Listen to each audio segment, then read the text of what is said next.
Yo, this is Hazmat Heathens Motorcycle Family. We out here in sunny Arizona chatting with Staxx.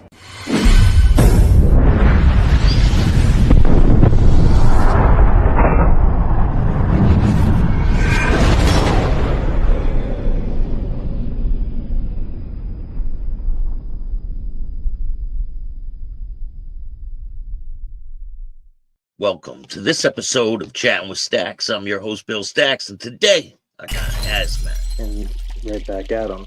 So at the end of the day, that's the time that you're going to know if you're going to want to be here or you don't. So, and that's kind of like how it was when I prospected for that other club. I just didn't fit in. The minute I started prospecting here, like I already knew this was my home. Right away. Like I had good vibes off everybody. Were you having second thoughts at on the other one when you were prospecting on the other club? The other one I did. Like when I first, I was probably about 3 or 4 months in, and I was like, it's kind of not, I don't really fit in, and it's kind of not for me. So I just kind of, said, hey, it's not for me, and I walked away. And I didn't bother for years with anything else. And then when I started working at a motorcycle apparel shop that did a lot of sewing, so you got to see a bunch of different clubs come in. Arizona's full of them. So I made relationships even before joining the club with a lot of these clubs, and not, some would be like, hey, come out to our event, hang out. And I just never bothered. And then one day the Heathens roll in and I was just mesmerized. And I was like, that's who I want to talk to. And that's what I did. And it's been downhill from there. Like we just clicked and we're rocking and rolling. Do you guys have relationships with other clubs in Arizona? Yeah, we have great relationships with all the outlaw clubs out here. I'm not gonna mention no names because that's not my place, but other than that, we're a neutral club. We get along with everybody. Yeah. So what, if you want to tell me, what is the history of your club that you know about? I know a lot. Like I said, it started out with 2 in a bar, and then turned into 4, and turned into 6, and then here comes those Heathens. Where was it created? Venice, California. And because I heard a little bit, and I heard that it was falling apart, like it was almost gone, and then people resurrected it. Yep. Yeah. So, and it started in '73, Labor Day weekend, and it just rock and rolled from there. They had chapters, quite a bit of chapters, and they had a big a lot of people. They had a lot of members, and I don't know exactly when, but I think it was somewhere in the '80s, and then it kind of like dissipated. But a couple people brought it back, and now we're the new generation. And, I mean, the other clubs could have picked it apart back in the day. Like, who knows, right? Yeah, I don't know the inside logistics of it. I just know a lot of the history of like stories and stuff like that, but nothing I want to indulge in. The information's out there. Yeah, it could be easily found. We had a book called Asphalt Gods that you can get on Amazon or get it through the guy that wrote the book. And it's kind of like a bunch of pictures and history in there. And then I have a copy at home. Do you guys sell support gear? Yeah, I sell a lot of support stuff. Do you sell it online? I do. I actually sold a lot on my TikTok. I tend to have more females buying stuff than I do the males, but I don't know if you can see on the wall there. That's some of the support gear right there. And hats, shirts, beanies, the whole 9 yards. And I make all that. Like I do all that. So he said I go above and beyond. So like I do all the support gear in house. So definitely, I'll leave a link in the description. So if people want to check out your support gear, support the Heathens. What's in store for the future for you guys and for you? to grow. And that's one thing I wanted to kick on that I forgot to mention earlier. I got sidetracked. That ABD. We're a smaller club, and I'm not even gonna say a club. I'm gonna say we're a smaller chapter. Our chapter, the Desert Crew, is a smaller chapter, and we keep it that way because we're looking for quality versus quantity. We want a good, everybody's gonna have their flaws, but we want a good, solid person that we want around. We don't want someone that's out getting in trouble all the time, and then we have to kind of like go take care of it and stuff like that. We're all based on quality. Go So, bond and them that's out hard. again. Go pick Yeah, them up at the bar. and it's hard to find quality sometimes. And it's kind of like that hang around process prospect. We're looking at you to make sure that you're up to what we want. That's why it's so important, right? Exactly. Because, a lot of people can come in and get through the process. And then when they become a member, they can, they're like hot shit all the way over and they're on it and they're on it and they're on it. And then they become a member and they just get lazy. They got their patch. So some people just get to that point where like, oh, I already got it. I don't need to do anything else. That don't fly over here. Can people get their patches? Can they get bumped back down to prospect? Get it again. If you do something serious enough or lack of participation, stuff like that, without a doubt. Put your patch right in a box, right? Oh, until further notice. You got to earn that back. Have you seen it happen? In ours, yeah. In our chapter, yeah. That's got to be a painful thing. Yeah, and they know, but at the end of the day, it's just going back to school. It's like, hey, you kind of got off the trail a little bit. We're going to get you back on the trail. So that's really all that's about at the end of the day is just getting you back to school and getting you back in track. So I hear that, man. Well, man, you got a great story. And is there any other stories you want to tell me? every day is a story. Like there's always something going on. A lot of like every day is a memory and like it's a great memory. So it's like it's hard to just define of which like because every day is just fun. Like whether you're here at the clubhouse, just in the wind, like it's all a memory. Like new memories are built every minute with us. And I can see you guys' future being pretty bright, man.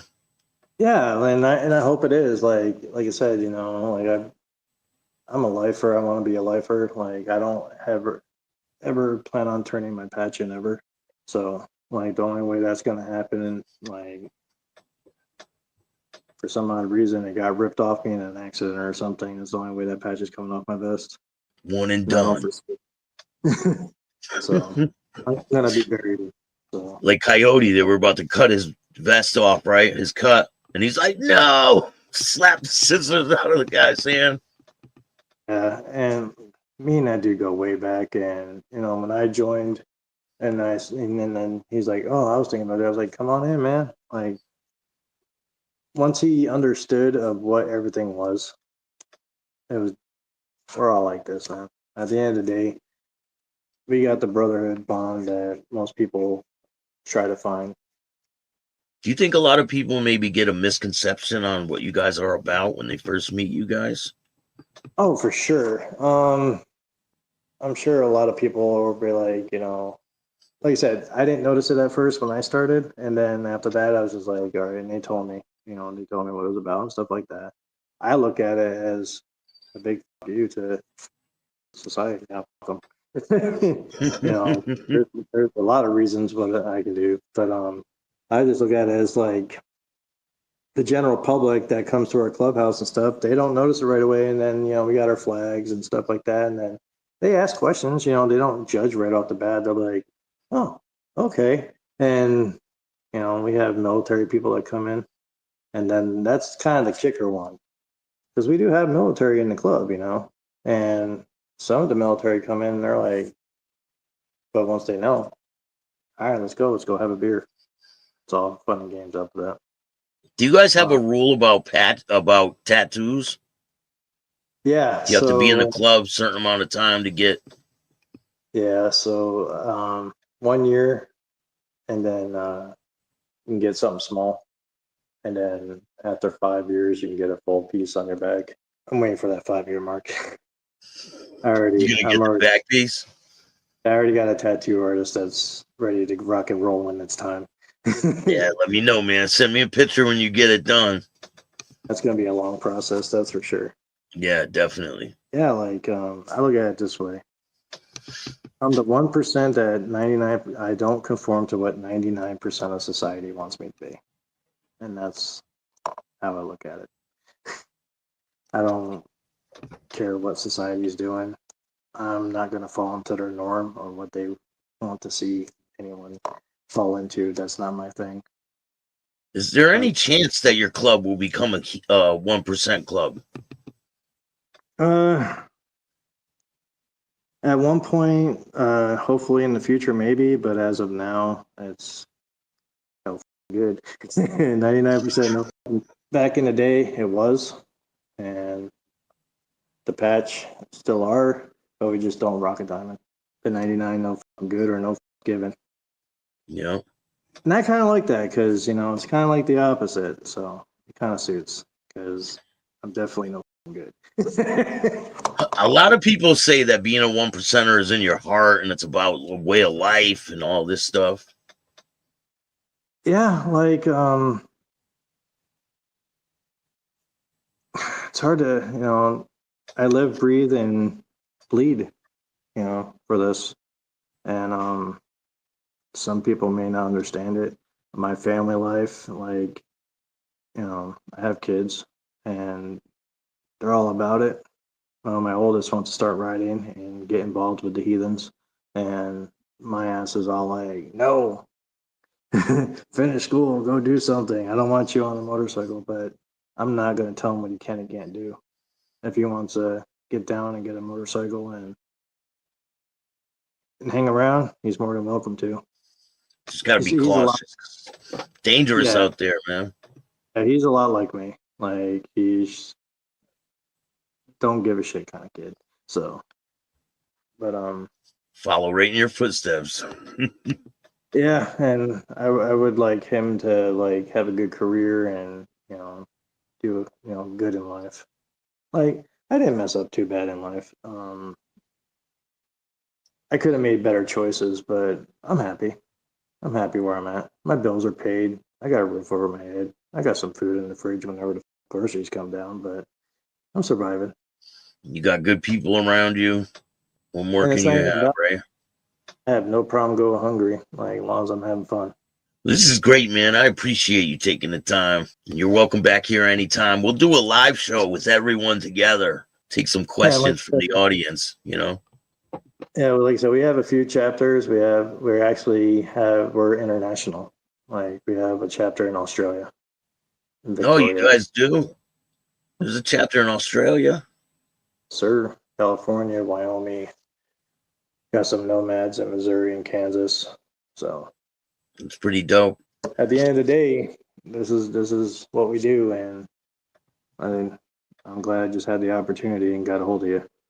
Definitely, man. We'll do this again. We'll do a live, and people could ask some questions, and I'll put a link. Put a link for your support gear in the description of this video. If anyone needs some support gear, make sure you click on the link. Check them out on Facebook, right? Yep. Get a hold of this guy right here, me. Yeah. That's Matt. I appreciate you taking the time, man. Is there anyone you want to give a shout out to before we go? My president, Richie, because if it wasn't for him, I wouldn't be sitting here right now. That guy got me in here, and that's my brother from another mother. Like, him and Adam, Bump. I appreciate those guys, all of them. Like, I don't even have one that I can single out. I love them all the same. They've done so much for me over the years and always checked in on me when anything was going on up here, stuff like that. So those are all my brothers, 100%, no matter what.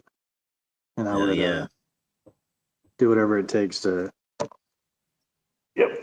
anything they needed. So I'm going to say one thing. A lot of people forgot about us, but we're still the original MF. and we're still here, and we're just now growing. If you like this show, hit the like button, subscribe, hit the notification bell so you can get my videos every time they drop. And if you don't like this show, too bad. Start your own podcast. Peace.